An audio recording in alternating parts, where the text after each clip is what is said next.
What if someone said you could have the thing you most wanted, and all you would have to do to get it was be perfect for 2 years of your life? Would you give up within the first hour?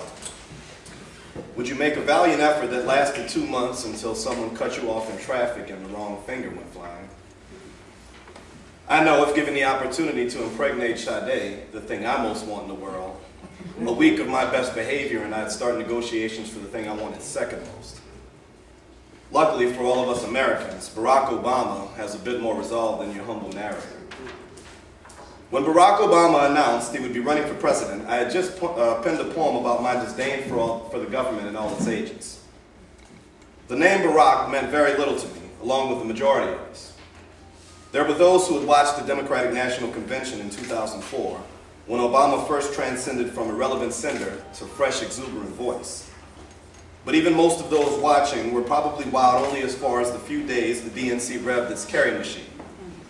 Those of us who had become contentious during the first Bush term had already chosen our side and needed no more motivation than our own anti-Bush sentiment. Cast our vote, get Bush out of office, return to apathy was the strategy. Of course, that plan fell through, and America followed. About the time America realized what a huge mistake we made, the buzz was all about Hillary. It seemed the most fitting outcome for those of us who had the perfect balance of contempt for the current regime and insolence in enacting change. That is, a president we had trusted returning to office vicariously through his wife. I didn't pay much attention when Bill was around the first time, but I was content that things were moving smoothly, and his return to the White House via his wife was just the kind of blessing that would buy me 8 more years of political ignorance. That is, until November 2006, when here comes Barack. Now, in all honesty, I didn't understand why a man who goes by the name of Barack Obama would even have the audacity or hope to run for the highest office in the land. Let me reiterate, I was probably watching college basketball on his night on the DNC podium. It just seemed an absurd notion, and this was without even considering he was black. I didn't know the man, but I assumed he belonged to the Nation of Islam, and had read himself of his slave name, then managed to hoodwink some inner-city people into voting for him, either out of pro-blackness or white guilt, depending on which side of the tracks they laid their head. Even with the buzz about him swirling somewhat, I still didn't give it too much regard. As his campaign picked up steam in late 2007, although still woefully second to Hillary's, the feeling was Obama as a running mate would make a good ticket for the Democrats. In one of my rare fleeting thoughts about the Democratic nominees, I considered the possibility of a black man as vice president, and therefore with a direct line to the White House in 8 short years. It was pretty cool that he had worked himself up to second in such a short time. This is the only time I'll liken his campaign as such. But it reminded me of some of the bitter games of Monopoly I played with my friends, where placing was just as important as winning.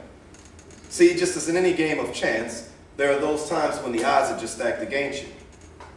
Of course, the object is to win, but sometimes in life you find yourself in situations where not losing is just as good. There are those Monopoly games where you only have one lousy orange piece, which can make someone else's Monopoly, just not yours. Maybe a significant other decides not to show their true colors until one of you is pregnant. More to the point, sometimes you wake up and you're a black man named Barack running for president in the most racist country in the world not practicing genocide. Obviously, he had calculated things very well to ascend to this level in spite of all the obstacles. So in October 2007, with his popularity at an all-time high but still desperately trailing Hillary, the then darling of the election, why was he still hanging around with "Vote Me for President" signs? Apparently, he had decided even then, as he later so poignantly put it, I'm not running for vice president. A more appropriate analogy for Barack would be comparison to 2008's other big champ, the New York Giants. So basically, you have to play your best football for 3 consecutive games just to get yourself into the big dance, where you'll of course be the biggest underdog ever. Then once you're there, you have to play perfect football, which still won't be enough, because then you've got to get lucky. The Giants struck a crucial blow early on in the game when their pass rush got to the up until then impervious Tom Brady. The very first time Brady has to climb up from his seat, he realized this would be the longest of days. About the time the pressure from Obama's pass rush was wearing on the Hillary Clinton campaign, a young man in New Orleans started to take notice. Now, I won't suggest that my interest and attention had any bearing on the campaign or its outcome. But my individual awakening to Obama symbolizes a unified front that formed like the scene in school days when the whole campus wakes up to the sound of the clamoring bell.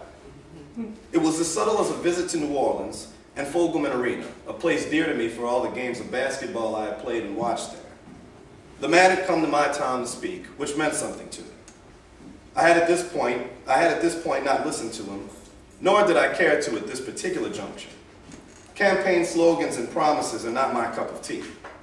And although I had heard great things about his oration, I felt I'd probably be more interested in what he had to say if he weren't running for president. His presence did stir enough interest in me that with YouTube at my disposal, I found enough sound bites to pick a side. Bill Gates used the internet to make billions on top of billions of dollars, but apparently there was still a way to top that. And Barack, with his appeal to a younger generation who, though apathetic, had grown hungry, was able to reach them in such a way that the rest of the world was in awe of his capacities. Just like millions of others, I was enabled to hear the genuine appeal to hope that I had neglected in my ignorance 4 years earlier. It was not lost on me this time, as I found within the integrity of his words, the firmness of his resolve, and the appeal to the call and response of his "yes, we can," which was mocked by someone who knew not the power that tribal rituals or good old-fashioned church could have. I was infected by the voice of a man looking to be the hero that not only black people, but the world needed.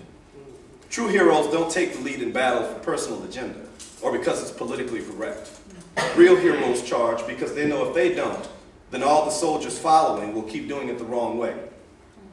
Obama's words made a man want to be a soldier and follow a true leader. It started out as kind of a whisper that grew into a chant as the name Obama had transcended from a burdensome name holding a man back from his potential to a landmark for many people who had once been disconnected from each other. The word bandwagon belittles a revolutionary era where people, in the integrity of their hearts, realize what it is they want and can revel in the feeling that someone else wants it the same as them. But whatever the appropriate term is, I was sold on Camp Obama, where once I was satisfied with anything not Bush. I bought Obama's books, watched his speeches, and cautiously cheered for him, not wanting to get too excited about him, knowing that a black man being president was still a far-fetched notion, no matter how many other black people I talked to agreed it was cool. And then that whisper-turned chant fell silent, as we held our breath for a moment we hadn't thought would be actualized. Iowa was like the scene in Rocky IV, when Apollo Creed was toying with Drago because Russians don't really know anything about boxing. That is, until Apollo got that jaw rocked one swift time by a man who hits with the velocity of an SUV taking on a bicycle. The whole theater simultaneously erected themselves in their seat with a collective, "Ooh, damn, that was hard." And the fight had suddenly shifted. It was one of those we didn't know he had it in him moments when we realized we had better pay closer attention because something big was happening. Of course, Rocky IV reaffirmed everything we knew about movies in the 80s. The black man had to die first. So, of course, it was with guarded optimism that we proceeded, tiptoeing and hoping not to stir the white folks too much for fear of them becoming too aware of Obama's presence. The last thing we needed was the wake-up call going the wrong way and people dreading that they were growing more affectionate to a black man as a leader. And then Hillary, as any real champ would do, shifted gears. Obama, who had decided to run a smear-free campaign, mostly, I believe, because he's a genuine person, but also, importantly, because white people won't take so kindly to black people talking trash about them unless it's making fun of a lack of rhythm. But that had little to do with Hillary's ability to attack. The change in philosophy showed some early promise as she seized back a reign by capturing New Hampshire. But then, unfairly because she's a woman, and fairly because she probably was a bit embittered by Obama trying to cut her in presidential line, people started to grow weary of her and divisive talk. People no longer wanted to know what someone couldn't do. They were growing more interested in what someone said they could do. Hillary was not short on her own conviction to her agenda, but it was lost oftentimes in the attempt to disrupt Obama's. Of course, it didn't make it any better that Obama took every lack of experience comment, every innuendo that he might be assassinated someday, and every other negative epithet and pulled the old "I'm